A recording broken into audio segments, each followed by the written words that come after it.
My name is Eliza, and this is a story I've never shared before. I was just about to turn 18 when my life changed in a way I never truly understood at the time. I grew up in a place where early marriages were common, where girls my age were expected to step into a new life before they even fully understood their own hearts. On the outside, my life was simple. But inside, I carried quiet dreams of love, of being seen, of being understood by someone who truly cared. I never longed for luxury or grand gestures. All I wanted was a kind heart, someone who would look at me like I mattered. When my parents told me about my marriage to Dave, I didn't protest. I had seen other girls go through the same journey. Some found happiness, others didn't. I told myself to be brave. My parents trusted him, and so I tried to trust him too. Still, deep down, there was fear, not because he seemed unkind, but because he was a stranger. And suddenly, that stranger would become my husband. The days leading up to the wedding were filled with noise, relatives, laughter, music, and endless rituals. Everyone seemed happy, but inside me, there was a quiet storm. A tea night, when everything went silent,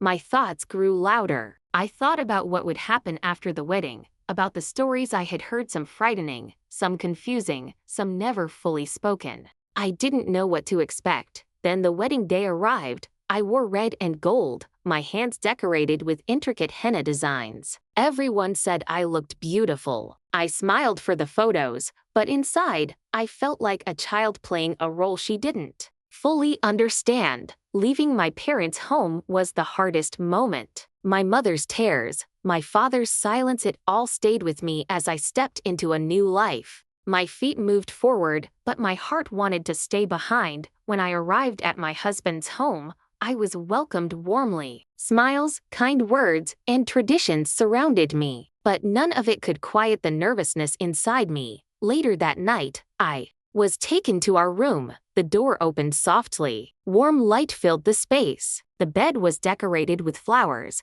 and the air carried a sweet fragrance. I walked in slowly and sat at the edge, careful, unsure. My hands rested in my lap, trembling slightly. My heart was beating so loudly it felt impossible to hide. Then the door opened again. He walked in. I didn't lift my eyes, but I felt his presence. He sat beside me, leaving a respectful distance. The silence between us felt heavy. Then he spoke. "Eliza," he said gently, "I know this is not easy. We don't have to rush anything. Let's just talk." His voice surprised me. It was calm, soft, nothing like the expectations I had built in my mind. Slowly, I looked at him. He smiled, not with confidence or pressure, but with a kind nervousness. In that moment, I realized he was just as unsure as I was. Something inside me softened. He reached for a glass of water and offered it to me. When our fingers touched, I felt a small spark, not fear, but something new.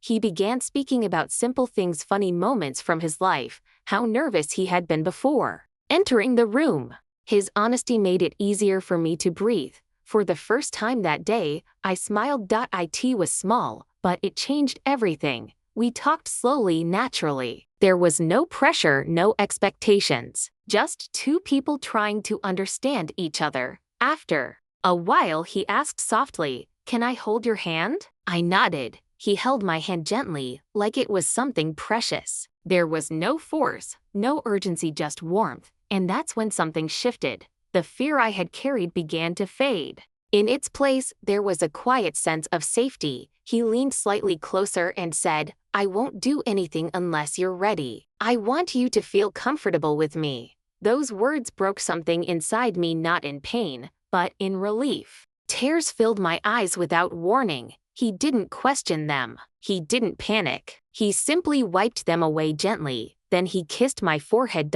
It wasn't rushed or demanding. It felt like a promise, a silent reassurance that I was safe. That night, we didn't rush into anything. We talked. We laughed. We shared small pieces of ourselves. He asked about my interests, and I told him about my love for drawing, about my childhood, about the little things that made me who I was. He listened, truly listened. In return, he shared his own stories, his fears, his awkward moments. Slowly, the distance between us disappeared. When he asked if he could hold me, I said yes, and when I rested my head on his chest, hearing his steady heartbeat, I felt something I never expected that night: peace. There was no pressure, no fear, just comfort. At some point, I leaned forward and kissed his cheek. He smiled softly and asked, "Can I kiss you?" I nodded again. The kiss was gentle, slow, and full of care. It wasn't about expectation, it was about connection. For the first time, I felt in control of my own moment. Every step, every touch, every pause, it all happened with mutual understanding. We fell asleep as the sun began to rise. The next morning, I woke to soft light filling the room. His arm was still around me. For a moment, I stayed still, holding onto the peace I felt. When I looked up, he was already awake, smiling gently. "Good morning," he said. And just like that, everything felt normal. We spent the morning talking, laughing about small things, getting to know each other more. Days turned into weeks, and slowly, our bond grew stronger. He never stopped being gentle. He never stopped asking how I felt, and I learned something important. Love isn't about rushing. It isn't about expectations or pressure. It's about patience. It's about respect. It's about creating a space where someone feels safe to be themselves. Looking back now, I don't remember every detail of that night, but I remember how I felt. I remember the kindness in his voice, the warmth of his hand, the softness of that first kiss on my forehead. That night didn't just change how I saw him. It changed how I saw love. I realized I wasn't something to be claimed or owned. I was someone to be understood. And that is where true love begins, not in urgency, but in gentleness, not in fear, but in trust.